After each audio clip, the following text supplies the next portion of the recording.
Hello guys, welcome to Math Master Studio where math made easy.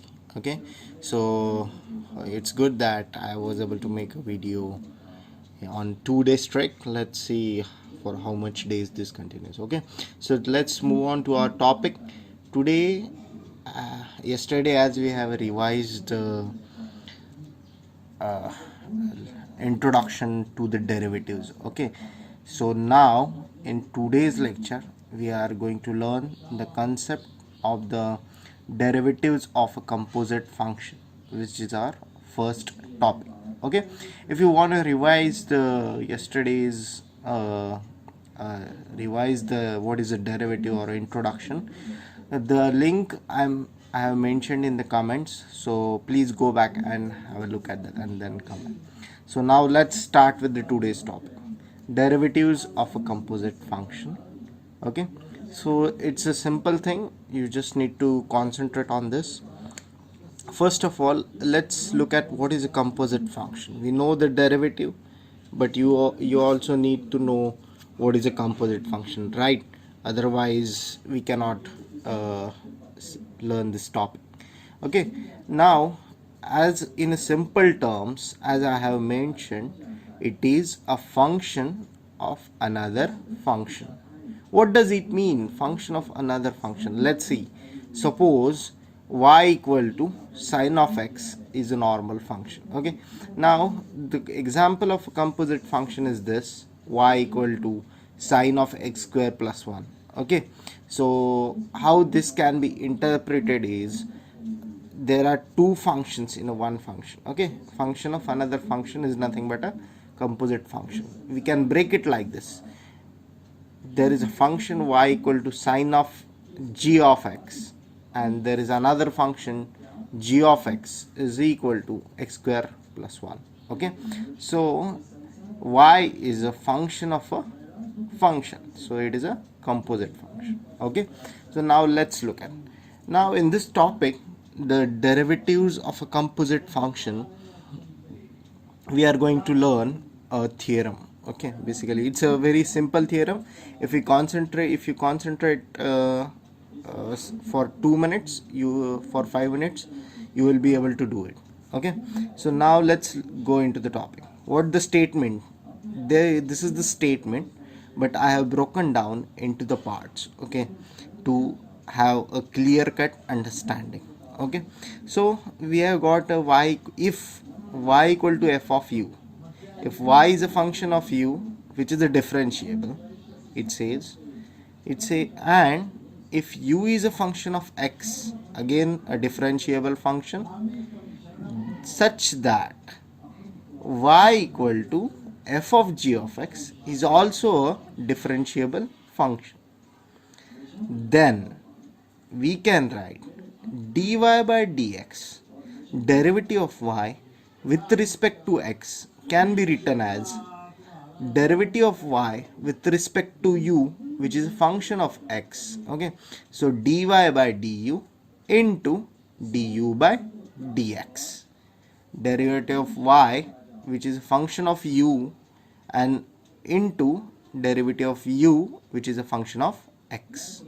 So this is the main or crux statement of the topic. Okay, please focus on this one: dy by dx is equal to dy by du into du by dx. Simple thing to remember this is outside in approach. What we have to do is, we have to look at the outside first as a whole, and then we have to go inside, like we open the box. Okay, opening of the box, it goes like that. If suppose there are number of boxes inside each other, then how do we go ahead with opening them? Suppose there is a gift in the box. Okay, suppose it is given by your girlfriend, right? And then if you are opening it, then you go from outside to in. Okay, so the same way you have to do.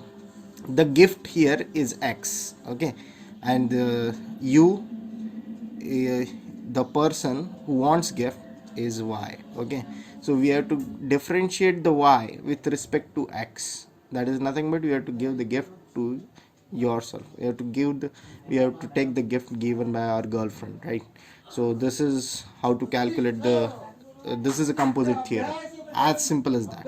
Okay, so now let's look at this. They have given the proof.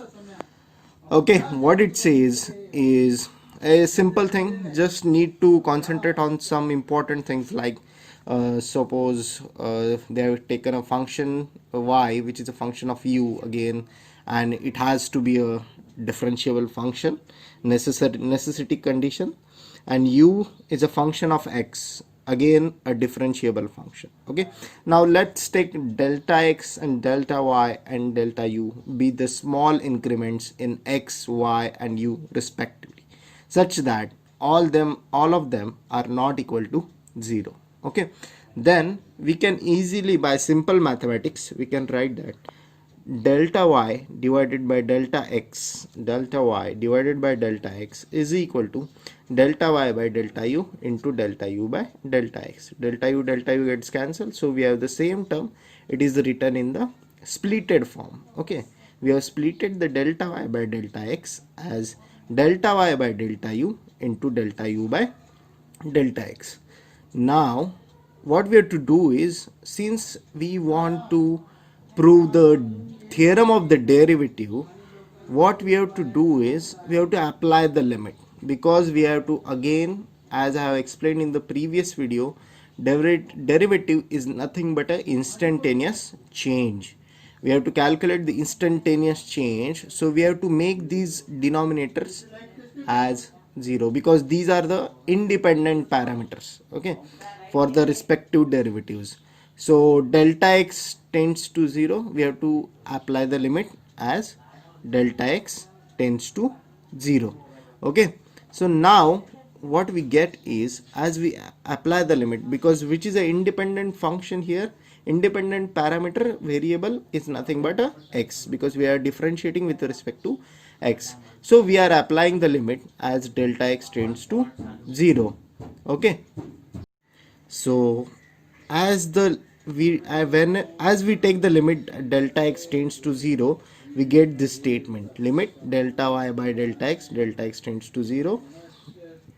Again, I think here it should be, okay, let's see, here also it should be delta x tends to 0, delta y by delta u into limit delta x tends to 0, delta u by delta x. Okay, now very important things, we have applied the limit as a delta x tends to 0. Okay, see carefully, we haven't applied any limit for delta u and delta u y. Okay, so what we interpret is, let's look at this very carefully. As the delta x tends to 0, delta u also tends to 0. Why? Because u is a continuous function of x. Therefore, as delta x tends to 0, delta u has to tend to 0. Okay, so we can write in the above statement as, we can replace the delta x with respect to we can replace the delta x by delta u, because as the delta x is tending 0, delta u is also tending 0. So now what we get is, but we know the by the definition of the derivative, limit delta y by delta u as delta u tends to 0 is equal to derivative of y with respect to u, dy by du, and limit delta u by delta x as delta x tends to 0 equal to du by dx, derivative of u with respect to x. Okay, so now what we get is, so in the above first equation, we can replace the RHS side by the respective derivatives. Okay, so what we get is limit delta y by delta x as delta x tends to 0 equal to dy by du into dy by du by dx. Okay, now since these both the derivatives, derivative of y with respect to u and derivative of u with respect to x, both exist and they are finite, therefore our RHS side is existing and it is a finite value. So what we can say is definitely LHS side also exists and it is also finite. Okay, so hence we can replace this value, limit delta y by delta x as delta x tends to 0 with derivative of y with respect to x equal to derivative of y with respect to u into derivative of u with respect to x. This is nothing but our crux of composite function, derivatives of a composite function. Hence it is proved. Now here some simple things. Chain rule is important, we'll see that later. Here a simple thing is like we can write it as derivative of y with respect to x is equal to f dash of g of x into g dash of x outside in approach, again as I have told you. Okay, simple. Second point is derivative of y with respect to x can be written as, now suppose if y equal to f of v, suppose y is a function of v and v is a function of u. Suppose if y is a function of v and v is a function of u and u is a function of x, then we can write dy by dx is equal to dy by dv into dv by du into du by dx. Simple.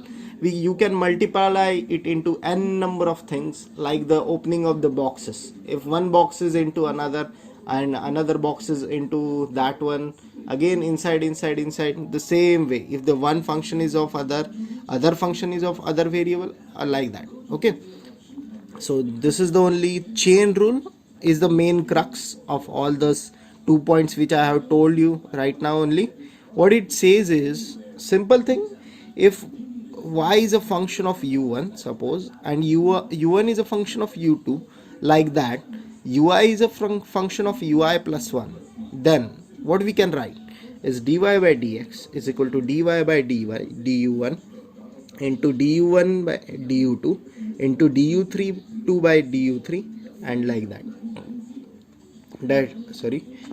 like that up to until we get the x, because our independent variable is x. We are derivating with respect to x. Okay, and this was all it, friends.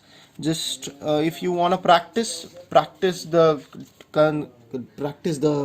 examples of the composite derivatives of a composite function.